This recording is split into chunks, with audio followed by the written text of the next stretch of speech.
জাতীয় পার্টির chairman G M কাদের বলছেন আওয়ামী লীগ পরগাছায় পরিণত হয়েছে। আসলে কি তাই? আওয়ামী লীগ পরগাছা, নাকি যিনি কথা বলছেন জি এম কাদের, তার দল জাতীয় পার্টি পরগাছা? তো যাক, সেই বিশ্লেষণ আপনাদের। তো উনি কি বলছেন? বলছেন যে রাজনৈতিক দল হিসেবে আওয়ামী লীগ পরগাছায় পরিণত হয়েছে, যে কারণে তারা কাউকে পাত্তা দেয় না, কাউকে হিসেবেও রাখছে না, ফলে দেশ ও জনগণ মহা সংকটে বিরাজ করছে। তো পরগাছা হলে তো এটা করার কথা না, পরগাছা হলে তো অন্যের উপর নির্ভরশীল হয়ে সে কথা বলে।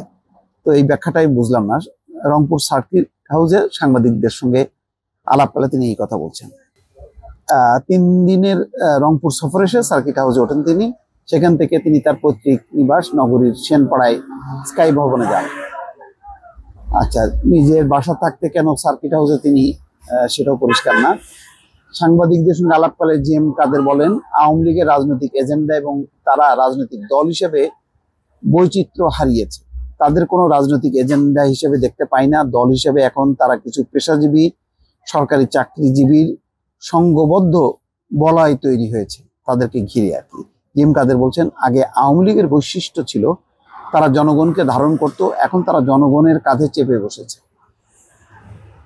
আগে তারা একটা বড় গাছের মতো ছিল, সেখানে সবাই বিশ্রাম নিতে পারত, এখন সেটা হয়ে গেছে পরগাছা। জি এম কাদের বলছে, এখন অন্ধ আনুগত্যের কিছু সংঘবদ্ধ গোষ্ঠীতে পরিণত হয়েছে আওয়ামী লীগ, যে কারণে হাস্যকর বিভিন্ন কাহিনী করে যাচ্ছে। সে কারণে তারা পাত্তাও দিচ্ছে না কাউকে। এই দুনিয়াতে তাদের বাইরে আর কোনো মানুষ আছে সেটা তারা হিসাব করে না। অত্যন্ত কঠিনভাবে তারা নিয়ম বহির্ভূতভাবে কাজ করছে। আমার ধারণা বাংলাদেশ আওয়ামী লীগ এখন একটা কাল্টে পরিণত হয়েছে এবং তারা সেই বিহেভিয়ার করছে, তারা দেশ ও জনগণ থেকে বিচ্ছিন্ন হয়ে গেছে।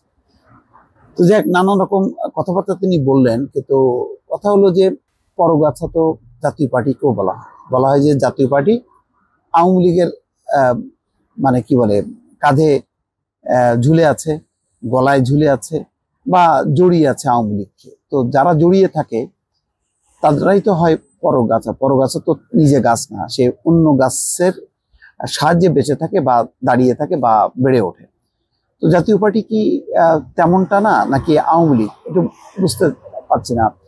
আওয়ামী লীগ হয়তো বড় অর্থে কোনো পরগাছা হইতে পারে, যে ভারত, রাশিয়া, চীন এইসব শক্তি বা আভ্যন্তরীণভাবে তার যে ক্ষমতার বলয়, সেই বলয়কে ঘিরেছে পরগাছা। কিন্তু জাতীয় পার্টিও তো আবার এই আওয়ামী লীগের একটু আসন বন্টন, এটা সেটা, বিরোধী দল, এই সমস্ত দিয়েই তো তারাও টিকে আছে। তারাও তো স্বাধীন ভাবে যে বেঁচে আছে তার মতন করে, সেটা তো পারছে না। মানে জি এম কাদের নিজেই তো বলেছেন যে তার দলের সিনিয়র নেতারা হচ্ছে আসলে ওই সরকারি দলের এজেন্ট। তারা জাতীয় পার্টি করেন, কিন্তু আসলে মূলত এরা সরকারি দল করেন।